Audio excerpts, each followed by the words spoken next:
Un hombre sencillo en un mundo de fantasía. Capítulo 15. Un aliado importante. La ciudad de Galdeón no dormía. Ni siquiera al caer la noche sus calles perdían el pulso incesante del oro, del cálculo y de la ambición. Bajo la luz de los faroles de cristal azul, las avenidas principales seguían vivas con carruajes, comerciantes de última hora, mensajeros con sellos bancarios y nobles, envueltos en capas oscuras que cruzaban de una casa de préstamos a otra con la misma urgencia con la que un soldado correría hacia el campo de batalla. En aquel reino, el dinero no era solo una herramienta, era una forma de gobierno. Se decía que en Galdeón podía comprarse todo. Tierras. Voluntades. Silencios. Guerras. Y era precisamente por eso que el príncipe heredero del imperio de Arbecela había entrado en sus dominios sin estandartes, sin escolta visible y sin enviar una sola carta al Palacio Real. No había hecho anuncio de llegada. No había pedido audiencia al soberano. No había permitido que el protocolo del reino lo absorbiera con sus banquetes, reverencias y preguntas envenenadas. Había cruzado la frontera como un noble menor de paso, con un carruaje discreto, un solo criado como pantalla y un único hombre acompañándolo de verdad. Su caballero escolta, el más leal de todos, el único al que permitía caminar a su espalda sin sentir la necesidad de mirar por encima del hombro. Su Alteza, murmuró el caballero, Ventrilp, cuando el carruaje se internó por las calles altas del distrito noble. Si el rey de Galdeón se entera de que un príncipe imperial entró en su capital sin presentarse ante la corte, podría interpretarlo como una afrenta. El príncipe, Babilo, sentado frente a la ventanilla, no apartó la vista del exterior. Las luces de las casas nobles se reflejaban en sus ojos con un brillo apagado, casi ocioso, como si el tema no le interesara lo suficiente para concederle más de un pensamiento. Entonces procuremos que no se entere, respondió con ligereza. Su tono era tan despreocupado que, de no conocerlo, cualquiera habría creído que aquella visita había sido fruto de un capricho impulsivo. Y esa era precisamente la clase de impresión que el príncipe llevaba años cultivando. En la corte de Arbecela se le conocía como un joven de talento mediocre, inclinado a los placeres fáciles, poco constante en sus estudios y escasamente interesado en la política imperial, siendo lo único que se podría decir que era lo único que era verdad. De cierta manera, Babilo sabía de política lo bastante bien y lo necesario para no ser tomado como un idiota, pero el personaje le exigía actuar como uno. Al final era un príncipe con sangre demasiado valiosa y disciplina demasiado escasa. Un heredero tolerable solo porque aún no había arruinado nada de suficiente importancia. Los nobles murmuraban que era blando. Los ministros lo creían manipulable. A él nunca le había molestado. La estupidez fingida era una de las máscaras más útiles del mundo. El carruaje se detuvo frente a una mansión de piedra blanca y techos oscuros, elegante sin caer en la ostentación vulgar. No necesitaba escudos visibles ni una entrada desmesurada para dejar clara la riqueza de sus dueños. Toda la propiedad transmitía poder contenido, antiguo, seguro de sí mismo. En las rejas, apenas visible bajo la luz de los faroles, estaba el emblema de una rama de ámbar enmarcada en oro, la Casa Amber. Una de las familias más poderosas de Galdeón. Banqueros, inversionistas, propietarios de rutas comerciales, financiadores de expediciones y acreedores de media nobleza del reino. Su fortuna no descansaba en un solo negocio, sino en docenas de ellos, entrelazados con tal inteligencia que tocar uno significaba rozar al resto. El actual líder de la casa, Lord Amber, era conocido por su prudencia, su frialdad y su talento para oler el valor real de las personas por debajo de su fachada. Era exactamente el tipo de hombre con el que el príncipe deseaba hablar. Y exactamente el tipo de hombre al que no podía acercarse como príncipe. Cuando fue conducido al interior, Ventril permaneció a un paso detrás de él, silencioso, vigilante, con la mano cerca de la empuñadura bajo la capa. Los sirvientes de la mansión no hicieron preguntas indiscretas. Se limitaron a guiarlos a través de pasillos revestidos de madera oscura, alfombras densas y lámparas de aceite perfumado, hasta un salón privado en el ala más interior de la residencia. No era una sala de recepción. Era un lugar para hablar de aquello que no debía oír ningún tercero. Lord Amber ya los esperaba. Estaba de pie junto a una mesa baja donde reposaban una tetera de porcelana negra y dos copas de licor sin tocar. Era un hombre de unos 40 años, alto, de porte impecable, vestido con la sobriedad costosa de quien no necesita adornarse para demostrar cuánto posee. Su rostro era refinado, sereno, con esa clase de belleza madura que se vuelve más peligrosa por la inteligencia que la sostiene. Sus ojos, de un tono dorado oscuro, se posaron en el visitante con una calma que rozaba la disección. Debo admitir, dijo Lord Amber, una vez que los sirvientes se retiraron y las puertas se cerraron, que esperaba casi cualquier cosa menos una visita suya. Su mirada descendió apenas, deliberadamente, hacia la ropa sencilla del príncipe. Y menos aún en estas circunstancias. El príncipe sonrió con una suavidad casi perezosa y se quitó los guantes. Si hubiese venido con mi nombre por delante, la mitad de la ciudad lo sabría antes de que termináramos el té. Y si la otra mitad se enterara después, sería porque usted habría decidido vender la información demasiado cara. Lord Amber soltó una risa breve, baja, auténtica. No de burla. De interés. Eso ha sonado peligrosamente agudo para alguien cuya reputación en Arbecela roza la inutilidad decorativa. Las reputaciones son una inversión curiosa, respondió el príncipe, tomando asiento sin esperar invitación. Si se construyen bien, otros se encargan de defenderlas por ti. Ah, por cierto. Me enteré que la princesita de Papi llegó mucho antes que yo a Galdeón, al parecer anda buscando a Sustan, aclamadas, joyas, hombres bellos, ¿sabe? Su hijo entraría en esa categoría, exclamaba Babilo con calma, tomando su copa para agitarla para ver cómo el vino bailaba, para regresar su mirada a Lord Amber. Lord Amber no se sentó de inmediato. Lo observó. No al joven que la corte de Arbecela describía en rumores y cartas diplomáticas, sino al hombre que tenía delante. Relajado, sí, pero demasiado consciente de cada detalle. Amable en apariencia, aunque con una mirada que no se distraía nunca del todo. Alguien que parecía conversar con ligereza mientras calculaba, al mismo tiempo, cuánto podía obtener, cuánto debía revelar y qué clase de reacción esperaba provocar. El caballero del príncipe permanecía inmóvil cerca de la puerta, como una sombra armada. Finalmente, Lord Amber ocupó el sillón frente a él. Bien, dijo. Supongamos que decido ignorar la falta de protocolo, el riesgo político de recibir a un príncipe extranjero de incógnito y el hecho de que, si esta reunión se filtra, tendré que fingir una indignación muy convincente. ¿Qué es lo bastante importante como para venir a mi casa sin anunciarse al rey de mi propio reino? Babilo apoyó un codo en el brazo del asiento y entrelazó los dedos frente a sí. Un negocio. Naturalmente. Uno discreto. Eso ya lo supuse. Y uno que, si se maneja bien, le dará a su casa una nueva fuente de ingresos estable, rápida de expandir y casi insultantemente rentable. Los ojos de Lord Amber se afilaron apenas. Ahora sí me interesa escuchar. Babilo se inclinó un poco hacia adelante. La languidez desapareció de su expresión con tanta sutileza que el cambio resultó aún más impactante.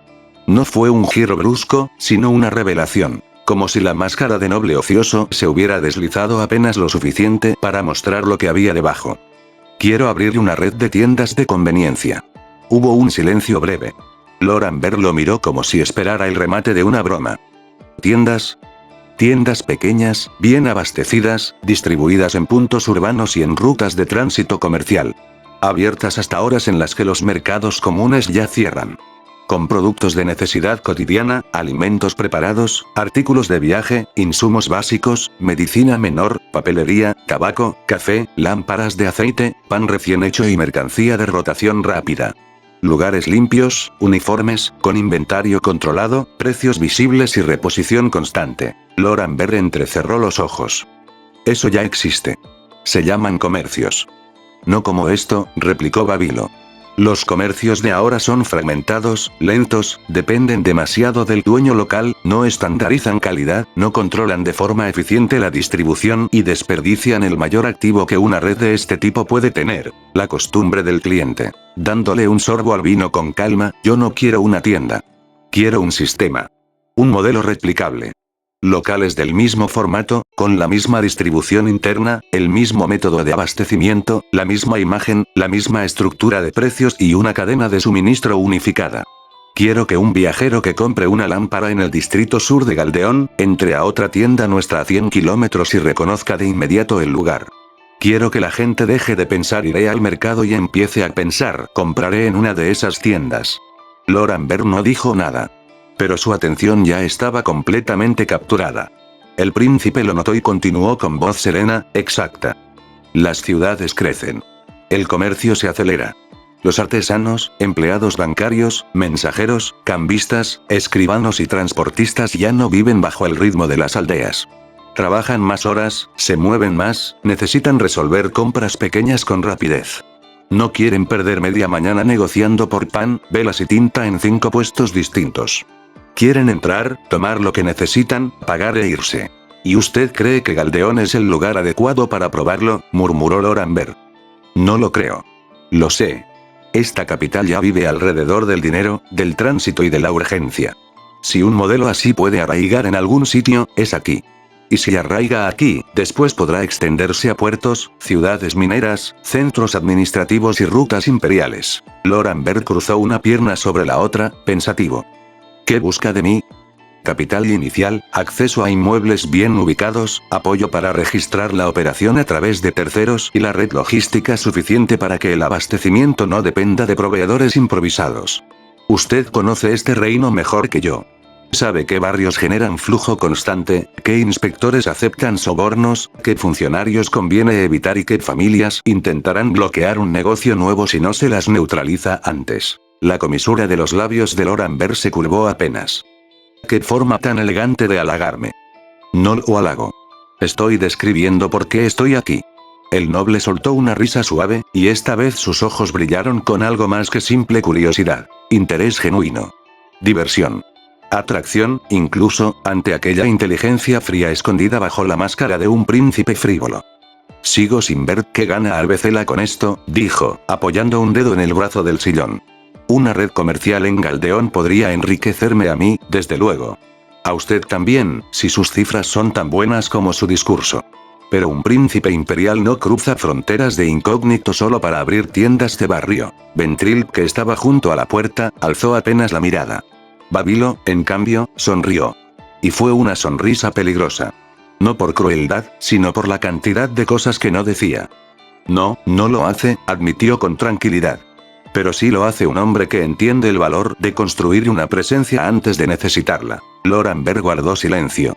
El príncipe dejó su copa sobre la mesa con delicadeza. Piénselo, Lord Amber.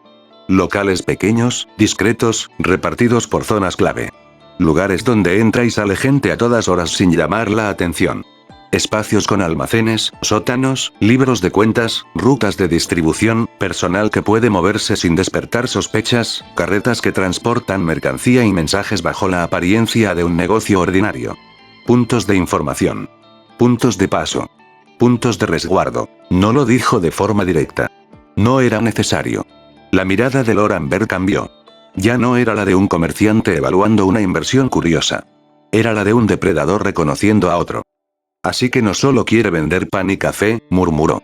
Claro que quiero vender pan y café, replicó el príncipe con una calma impecable.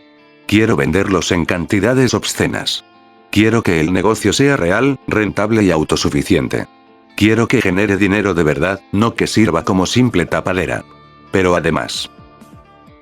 Se inclinó apenas más hacia él, lo suficiente para que la luz de la lámpara dibujara sombras más profundas en su rostro. Quiero una red privada de puntos seguros fuera de mi imperio. Sitios que nadie relacione conmigo. Lugares donde pueda ocultarse un hombre, guardarse un documento, cambiarse una ruta, esconder un cargamento o desaparecer del mapa durante una noche sin recurrir a casas nobles, posadas vigiladas o favores que luego deban pagarse con sangre. El silencio en el salón se volvió denso. Lord Amber lo sostuvo largo rato con la mirada. Eso ya no es un negocio pequeño, dijo al fin. Nunca vine a ofrecerle uno pequeño. Tampoco uno inocente. No tengo interés en los negocios inocentes. La respuesta arrancó en Lord Amber una exhalación parecida a una risa. Se recostó lentamente en el sillón, sin apartar los ojos del príncipe, como si estuviera redibujando por completo la imagen que tenía de él. En Arbacela dicen que es usted un príncipe indolente, superficial, más interesado en banquetes que en política. En Arbacela dicen muchas cosas útiles. Y usted se ha asegurado de que las sigan diciendo. Babilo no respondió. No hacía falta. Lord Amber observó entonces sus manos, la postura relajada, la facilidad con la que había llegado a su casa sin anunciarse, la precisión de la propuesta, la audacia de exponerle un proyecto comercial que en realidad escondía una infraestructura de resguardo para planes futuros. Vio a un hombre joven, sí, pero también a alguien que llevaba demasiado tiempo preparándose en silencio, esperando el momento de mover una pieza sin que nadie comprendiera aún qué partida estaba jugando. Y eso le resultó fascinante. Peligroso. temerario. Y fascinante. Supongamos que acepto, dijo finalmente. Supongamos que pongo mi dinero, mis propiedades, mis intermediarios y mi silencio al servicio de este proyecto. ¿Qué me garantiza que no terminaré convertido en un peón de sus intrigas imperiales? El príncipe sostuvo su mirada sin pestañear. Nada. Lord Amber arqueó una ceja. Qué sinceridad tan poco conveniente. No vine a venderle tranquilidad. Vine a ofrecerle utilidad mutua. Usted ganará dinero, influencia sobre una red comercial nueva y acceso preferente a un mercado que, con el tiempo, podría extenderse dentro de Arbecela. Yo obtendré un socio con recursos, discreción y suficiente inteligencia como para no arruinar esto con orgullo mal administrado. Si en algún momento nuestros intereses dejan de coincidir, seremos lo bastante sensatos para reconocerlo. Lord Amber sonrió despacio. Ahora entiendo por qué vino a verme a mí y no a otro. No, dijo el príncipe, y por primera vez su voz adquirió un matiz más bajo, más íntimo, casi como una confidencia envenenada. Vine a verlo a usted porque es el único en este reino con suficiente ambición para aceptar algo así y suficiente autocontrol para no delatarlo en cuanto salga por esa puerta. Durante unos segundos, ninguno de los dos habló. La lámpara crepitó suavemente. Afuera, el viento rozó las ventanas de la mansión. Junto a la puerta, el caballero seguía inmóvil, atento a todo, testigo silencioso de un pacto que todavía no existía y que, sin embargo, ya parecía inevitable. Lord Amber se puso de pie y se acercó a la mesa donde descansaban los documentos que el príncipe había traído consigo. Los abrió uno por uno. Proyecciones de costos, distribución de mercancía, posibles ubicaciones, modelos de inventario, márgenes de ganancia, rutas de abastecimiento, y una estructura de propiedad lo bastante enredada como para dificultar que cualquiera rastreara el verdadero origen del proyecto. Cada página era más seria que la anterior. Más sólida. Más peligrosa. Cuando alzó la vista de nuevo, sus ojos dorados ya no mostraban simple curiosidad. Mostraban decisión. Si hago esto, dijo con calma, lo haremos a mi manera en Galdeón. Mis contables. Mis hombres para revisar inmuebles. Mis intermediarios para mover el capital inicial. Y cualquier local que pueda servir como punto de resguardo quedará bajo un protocolo compartido entre usted y yo. Ni sus agentes entrarán en ellos sin mi conocimiento, ni los míos tocarán nada que pertenezca a sus asuntos sin permiso expreso. Babilo sonrió, esta vez con una satisfacción genuina, pequeña, afilada. Sabía que nos entenderíamos. Lord Amber extendió la mano. Todavía no, Alteza. Primero demuéstreme que es tan competente como aparenta esta noche.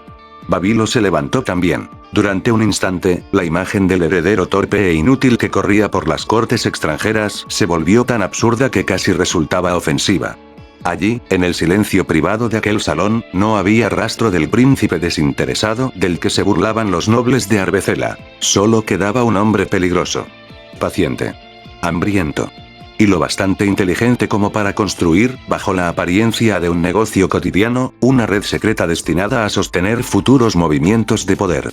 Tomó la mano de Lord Amber y estrechó el pacto. Entonces empecemos por la primera tienda, dijo. Y en la quietud elegante de aquella mansión de Galdeón, mientras la ciudad financiera seguía respirando oro más allá de los ventanales, nació un acuerdo que parecía comercial a los ojos del mundo, pero que en realidad era el cimiento oculto de algo mucho más grande. Una red. Un refugio. Una ventaja futura. Y quizá, sin que ninguno de los dos quisiera admitirlo todavía, el inicio de una fascinación demasiado peligrosa entre dos hombres que entendían el poder mejor que la mayoría. Las calles de la ciudad real del reino de Galdeón estaban en total calma entre sus calles, siendo quien cruzaba esas calles era un babilo con su aspecto cambiado, cabello negro y con pecas en su rostro, vestido con ropa sencilla pero que reflejaba clase y de alta costura pero discreta, algo que para un noble estándar sería un insulto, pero para Babilo, era un respiro de su vida acaudalada, caminando con gran relajación, abandonando su etiqueta como noble, un respiro fresco para Babilo y su vida ajetreada de príncipe y como actor intelectual de un conflicto entre una niña mimada y una vieja con delirios de grandeza. pero no estaba solo, sino que estaba acompañado de su caballero vestido de manera sencilla y discreta, mirándolo un poco desconcertado por la nueva forma de actuar. Mi señor, ¿puedo preguntar, por qué está andando por la calle de esta manera? No creo que sea adecuado para usted, vestir esos ropajes tan sencillos, se parece a un comerciante, exclamaba Ventrilp expectante a su señor que solo lo miró con una sonrisa tranquila. Tranquilo Ventrilp,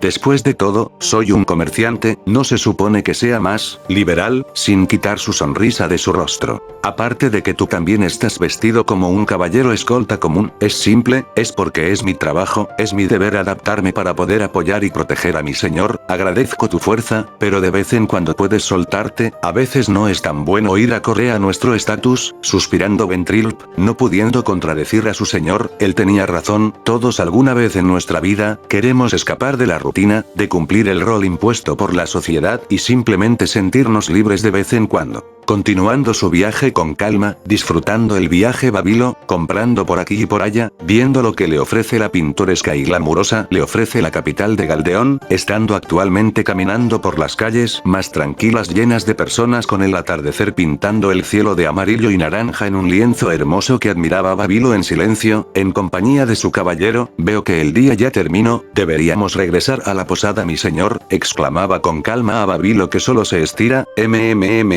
Sí claro, regresemos a descansar, fue un día muy agradable. Pero frente a ellos, apareció a una gran velocidad una silueta, que tomó por sorpresa a ambos hombres que no lograron sentir su presencia, siendo que aquella persona tomó una bolsa en el cinturón de Babilo, saliendo corriendo esquivando obstáculos para perderse entre la gente. ¿Pero qué carajo fue eso?, exclamaba Ventrilp bastante sorprendido por lo repentino que fue. Maldito, se robó mi dinero, vamos tras de él mi señor, vamos. Ante la orden, Babilo y Ventrilp salieron corriendo en la dirección en la que se fue el ladrón. Lo veo por ahí va, señalaba Ventrilp a una calle donde entró el ladrón, yendo ambos rápido, para al fin verlo por completo, notando su figura pequeña, es un niño, para serlo sí que tiene agilidad y velocidad, sonriendo Babilo al saber que este niño los estaba haciendo dar vueltas, estando a punto de atraparlo, pero al llegar a una encrucijada lo perdieron de vista, deteniéndose ambos. Mierda, lo perdimos mi señor, tranquilo, vamos arriba, dando un gran salto Babilo para llegar al techo de un edificio, siguiéndolo Ventrilp de igual manera, para saltar entre los techos. ¿Ahora dónde señor? Lo siento. Por la derecha, dirigiéndose allá Babilo, siguiéndolo su caballero, lográndolo encontrar aún corriendo. Lo veo mi señor. En eso él se lanza contra el chico a gran velocidad, estirando su brazo. Te tengo niño, exclamaba sonriendo, pero esa sonrisa se fue. Al estar tan cerca de tomarlo, el chico dio un salto hacia la derecha esquivando al caballero, que abrió sus ojos al ser esquivado con aparente facilidad. Pero qué carajo, viendo a aquel niño alejarse para dar vuelta en una esquina, escuchándose quejidos y alaridos de aquel niño, para ir a ver, viendo a su señor con el niño sujetado por su tobillo puesto boca abajo como si fuera un saco, mientras el chico se zangoloteaba intentando liberarse del agarre de Babilo. Bájame maldito estúpido, gritaba el niño a Babilo que solo se quedaba viendo al chico en su agarre, estando pensativo por unos segundos para arrebatarle la bolsa con el dinero. Desgraciado regrésame eso, o te arrepentirás, este niño grita demasiado mi señor, en eso Babilo lo soltó, cayendo pesadamente el chico en un ruido sordo, pero antes de que el chico se echara a correr, Babilo le hizo una señal con la cabeza a Ventrilp, que sin mediar palabra fue sometiendo al chico contra el piso de la calle, colocando la mano del chico atrás de su espalda, sometido por el caballero. Suéltame imbécil, el chico intentaba soltarse, pero era inútil, por más que se moviera, no podía salir del agarre del caballero. En eso Babilo se arrodilla frente al chico para mirarlo fijamente con calma. Oye niño,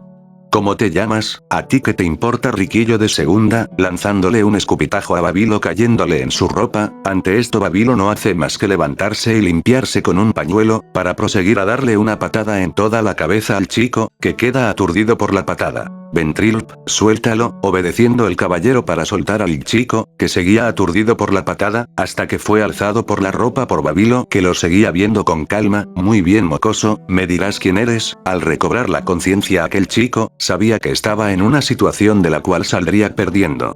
¿Vas a hablar o dejar de hablar? Ante esto el chico solo bufó. PFF, mierda, me llaman Renato.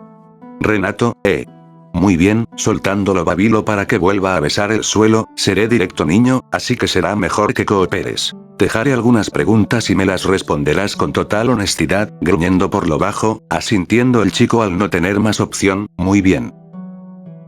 Porque tienes una venda en los ojos, eso es algo que no le agradaría a un riquillo como tú, en serio. Ante esto Babilo agarra al niño de las mejillas para quitarle la venda, revelando una vista que para cualquiera sería terrorífica y causaría incomodidad. En el chico, en el lugar donde deberían estar sus ojos, no había nada, solo unos abismos huecos, desprovistos de globos oculares, generando una visión que sorprendió por breves segundos para recomponer su postura. Ya veo, así que eres ciego, es bastante inusual tu caso, pero eso no me importa otra cosa, así que prepárate niño porque esta será una conversación muy larga, espero estés listo. Fin del capítulo.